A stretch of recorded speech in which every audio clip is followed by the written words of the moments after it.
Sino itong halimaw na kinakatakutan ng mga tao? Ano ang mga kagimbal-gimbal na ginawa nito sa barko? Alamin natin kung ano ang mga sinapit nila sa kamay ng nilalang.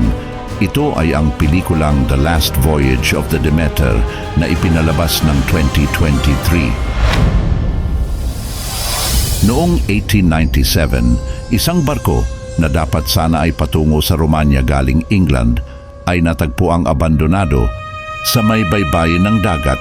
Patay lahat ang mga sakay nito. Isang grupo ng mga tauhan ng parola ang nakakita sa wasak na barko. Pinasok nila ito at nadiskubre nila ang diary ng kapitan kung saan nakasaad ang mga kagimbal-gimbal na kaganapan sa loob nito. 4 na linggo bago nito, si Kapitan Elliot at ang kanyang first mate na si Wojciech ay naghahanap ng mga tripulante na sasakay sa Demeter para tumulak sa England. Nilapitan sila ng isang doktor na nagngangalang Clemens na graduate ng Cambridge. Gayunpaman, tinanggihan siya ni Wojciech na sumama. Sa halip ay tinanggap ang 3 lalaki. Sumunod pa din si Clemens. Habang ang mga lalaki ay nag-aayos ng kanilang mga kargamento sa barko, isa sa mga lalaki ay natakot nang makita ang isang kahon na may simbolo ng dragon sa ibabaw nito. Nadulas ang crate at muntik nang madaganan ng apo ni Elliot na si Toby. Buti na lang at nahila siya ni Clemens. Umalis ang lalaki, natatakot na ang simbolo ng dragon ay isang masamang pangitain. Nagpapasalamat si Elliot kay Clemens at pinayagan na siyang makasama sa biyahe kasama ang mga tripulante. Pinakita ni Toby kay Clemens ang mga laman ng barko kasama ang mga hayop at ang kanyang asong si Huckleberry. Maya-maya, kumain si Clemens kasama ang mga tripulante na nagkukwento na ang kanyang hangarin ay maunawaan ang mundong ginagalawan natin. Samantala, ang kahon na may simbolo ng dragon ay nagsimulang gumalaw at bumagsak. Nagmistulang may lumabas mula rito.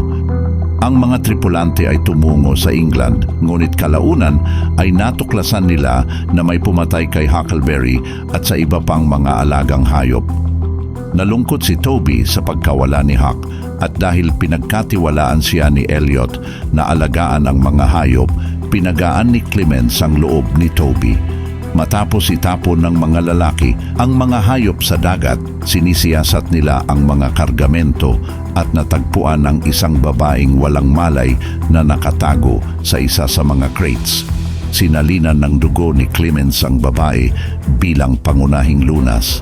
Kalaunan ay sinabi ni Toby kay Clemens na ang babae ay bahagyang nagsasalita at ang kanyang pangalan ay Anna. Sa gabi, nagbabantay si Petrovsky sa deck habang natutulog ang iba pang crew.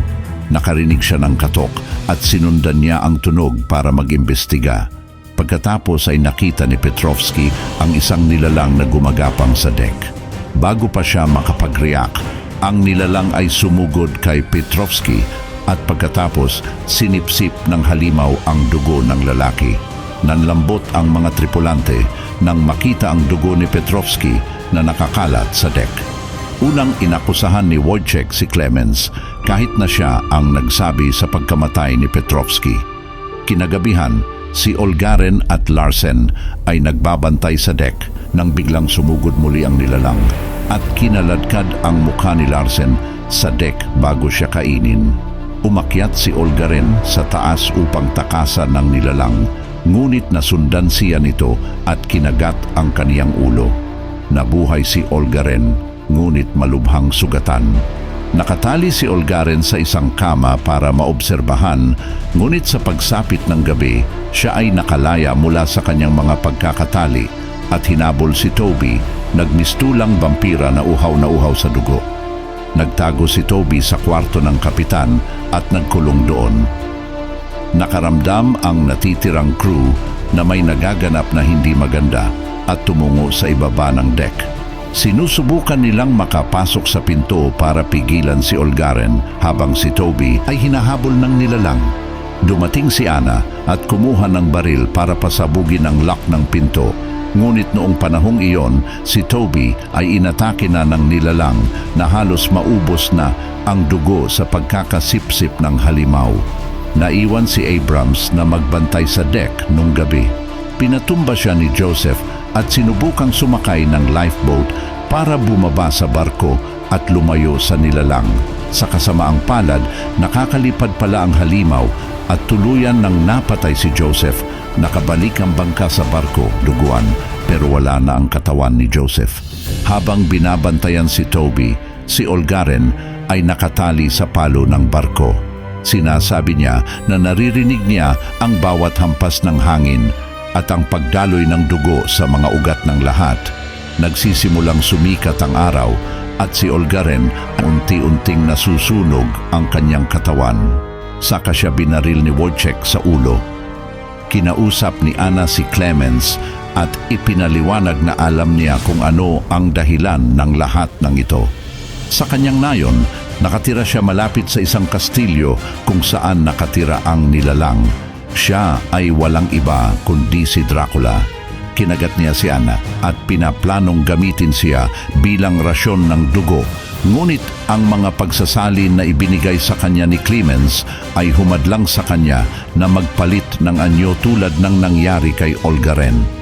Nais ni Elliot na huminto sa susunod na daungan para sa kaligtasan ng mga tripulante. Ngunit tumutol sila dahil nangangahulugan ito na hindi sila mababayaran sa kargamento tulad ng ipinangako sa kanila. Sa takot na mangyari kay Toby ang parehong kapalaran, binalot siya ng mga tripulante sa isang kumot at naghanda upang itapon ang kanyang katawan sa karagatan. Si Elliot ay naging delusional sa kanyang kalungkutan.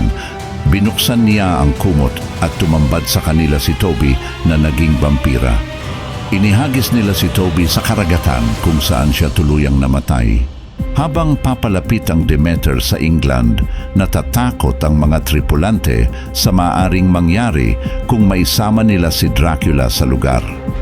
Naging mas delusional si Elliot. Naniniwalang magagamit nila si Dracula para buhayin si Toby, ngunit nakumbinsi siya ni Anna na imposible ito mangyari. Ang mga tripulante ay nagpasya na gawin ang kanilang huling paninindigan sa pamamagitan ng paglubog sa barko kasama ang halimaw, kahit na ayaw ni Wojciech dahil sinasabi niyang ang barko ay kanyang tahanan. Kinagabihan, ang mga tripulante ay naghahanda para sa paglabas ni Dracula. Nang biglang lumitaw ang halimaw, napatay si Abrams habang si Elliot ay nagpaplanong pumailalim kasama ng barko. Nahulog si Wojciech sa deck at nabali ang kanyang binti. Napatay siya ni Dracula, saka hinabol si Elliot. Sinubukan ni Clemens na labanan si Dracula, ngunit sinunggaban ng halimaw si Clemens sa lalamunan. Sinabi niya na hindi siya natatakot sa kanya at ang vampira ay nagsalita sa unang pagkakataon na nagsasabing, "Katakutan mo ko!" Kumuha si Anna ng baril at pinaputukan si Dracula. Pagkatapos ay pinutol niya ang poste ng barko para maipit siya nito. Nakatakas sila ni Clemens sa Demeter habang bumagsak ito sa baybayin sa England kung saan nahanap ito ng mga tauhan ng parola. Nakatakas si Dracula. Kinaumagahan, nakita ni Clemens na unti-unting bumabalik si Anna sa kanyang pagkabampira. Balak sana ni Clemens na salinan siya ng dugo, ngunit sinabi ni Anna na ito ay magpapahaba lamang sa paghihirap niya. Nagpaalam si Anna at naglakad patungo sa araw. Lumiyab ang buo niyang katawan at namatay. Nakarating si Clemens sa London habang ang buong crew ng Demeter ay iniulat na patay. Pumunta si Clemens sa isang malapit na bar upang hanapin ang abbey kung saan dating nanirahan si Dracula, at pagkatapos ay nakarinig siya ng parehong tunog ng katok mula sa barko. Ang vampira ay naroon sa London na nagpapanggap bilang isang tao. Dala ang parehong tungkod na may simbolo ng lobo. Sinundan ni Clemens si Dracula sa labas at nangakong hindi siya hihinto hanggat hindi niya na ibabalik ang nilalang sa impyerno. Please subscribe at paring ng bell icon para masubaybayan mo pa ang iba pang magagandang pelikula. Maraming salamat sa panonood.